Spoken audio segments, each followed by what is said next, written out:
Good morning. This is Lydia Knox. I'm an astrologer, witch, and an artist, and I come to you mostly through the week to give you some news of the astrology, the planet transits that are happening out there, and also to talk about magic and art. So I'm going to dive right into this New Year's Eve day and talk about the astrology and maybe give you a little bit of foreshadowing of what's to come. So today the moon is in Sagittarius, which is a really great place for it to be when it comes to New Year's Eve. Sagittarius gives us hope, gives us idealism, gives us a little bit of fire to enjoy a party, even if we are stuck at home because of COVID. There is a sense of hope and enlightenment and seeing things from a positive point of view. So try to stick to that as best as you can. I myself feel that next year is going to be a lot easier than these past 2 years. Looking at the planets and the astrology before.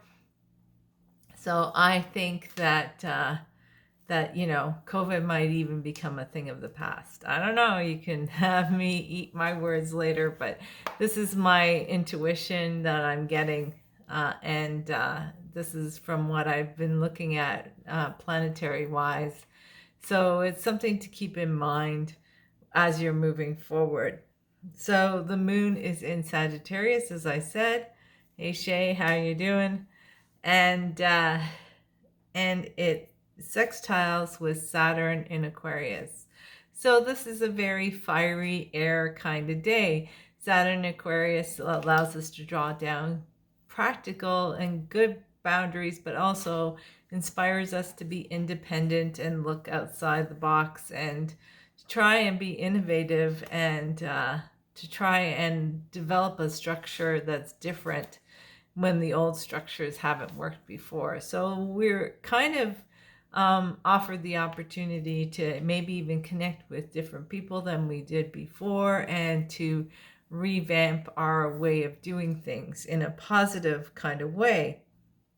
The moon in Sagittarius, so that's fire, hope, idealism, trine, so it really connects well with Chiron, the wounded healer in Aries. So these are both fire signs. So fire signs have to do with initiation, of starting something new, of changing something, of finding the drive to heal yourself, because Chiron asks us to heal ourselves and to come to terms with our inner wounds. And the moon in Sagittarius offers us the emotional positivity that we need in order to feel better about the world itself and about ourselves. So this is a great time to do some positive affirmations. If you haven't already done that, I highly recommend it. There's so much resources on YouTube that have to do with positive affirmations, but you could also do it yourself. Download a recording app and sit in a quiet room and kind of write down all the positive affirmations that you want to hold tight to yourselves moving into the next year, and play them over and over again. Play them before you fall asleep. Kind of visualize yourself changing in that way and becoming a new person. That's kind of magical, but it's also very much a moon in Sagittarius thing to do. So I have news. So for those of you who don't know, Mercury is going to go retrograde in January, and we are in the shadow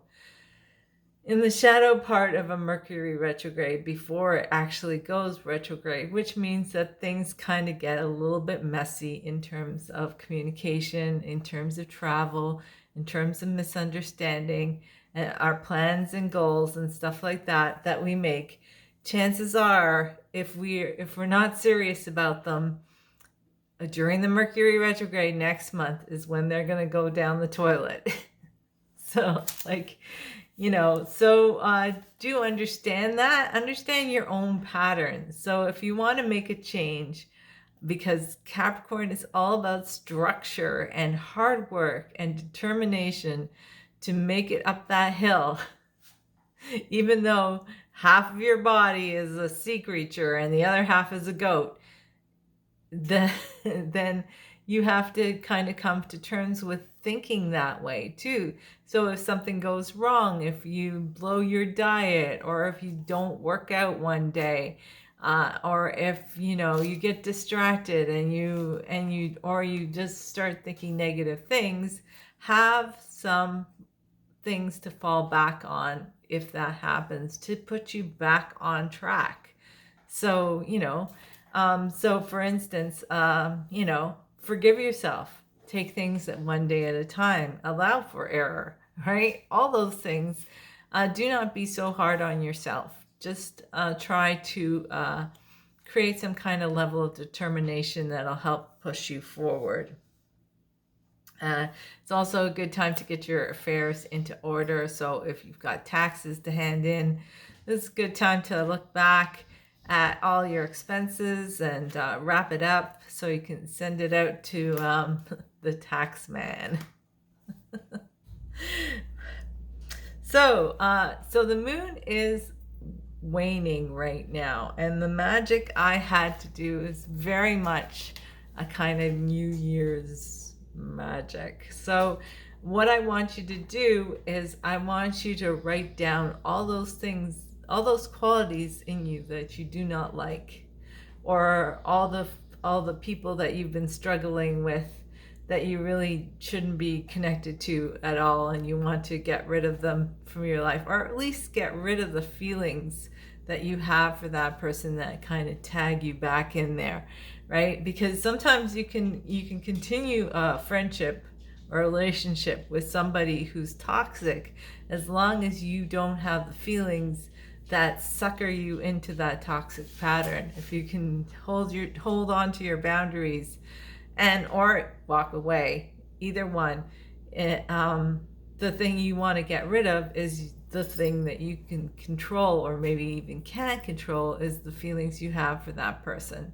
So especially if you've broken up with someone or something like that, and you just don't want to have residual feelings, this is a good time to write down all that on a piece of paper. Use a red pen because we're in a very fiery energy right now.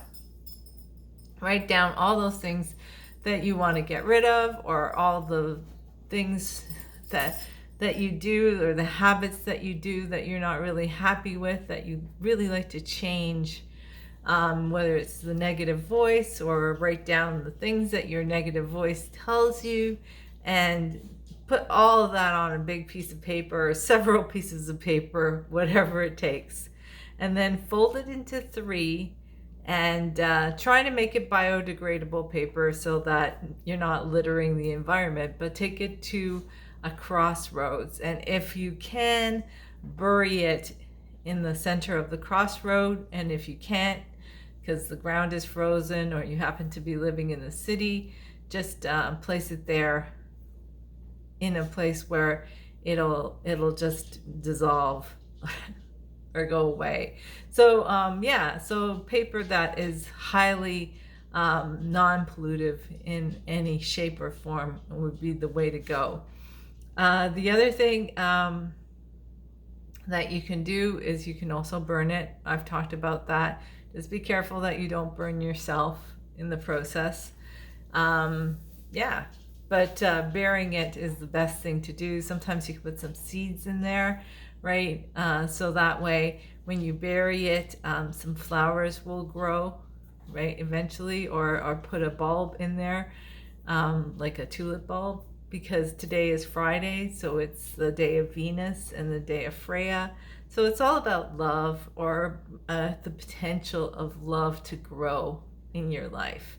So these are some of the things that you can do magically before the new year comes along. And with that, I'm going to say stay creative, stay magical. I've got a bunch of art that's going online in my Etsy store. If you need to check it out, click on my Etsy link in my link tree, or if you're catching me on YouTube, click on the link in my YouTube bio.